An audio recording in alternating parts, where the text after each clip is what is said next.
Le livre du ciel, tome 4, 2 septembre 1901. Jésus parle de l'Église et de la société actuelle. Ce matin, j'ai vu mon adorable Jésus avec le Saint-Père. Il me semble que Jésus lui disait « Toutes tes souffrances jusqu'à présent ne sont rien d'autre que tout ce à travers quoi j'ai passé, à partir du début de ma passion jusqu'à ce que je sois condamné à mort. Mon petit fils, il ne te reste rien d'autre que de porter ta croix jusqu'au calvaire. » Pendant qu'il disait cela, il semblait que Jésus béni prenait une croix et la plaçait sur les épaules du Saint-Père en l'aidant à la porter. Jésus ajouta « Mon Église ressemble à une moribonde, surtout en ce qui concerne les conditions sociales.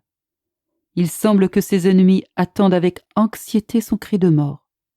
Mais courage, mon petit fils, après que tu seras arrivé sur la montagne, lorsque se fera l'élévation de la croix, tous se réveilleront. L'Église se dépouillera de son aspect de moribonde et retrouvera sa pleine vigueur. Seule la croix est le moyen pour cela, comme seule la croix a été l'unique moyen pour combler le vide que le péché avait fait et pour combler la distance infinie qui existait entre Dieu et l'homme.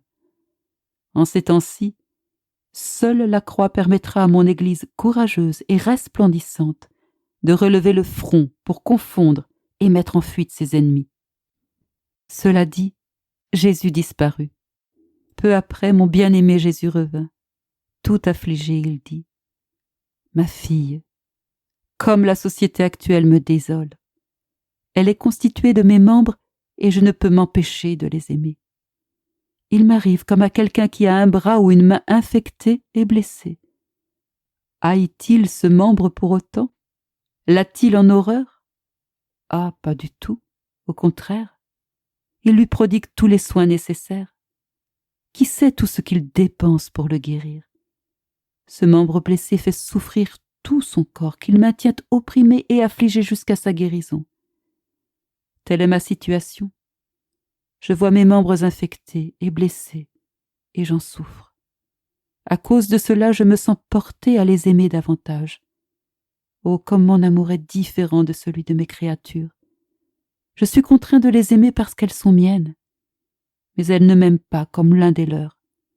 Et si elles m'aiment seulement pour leur propre avantage.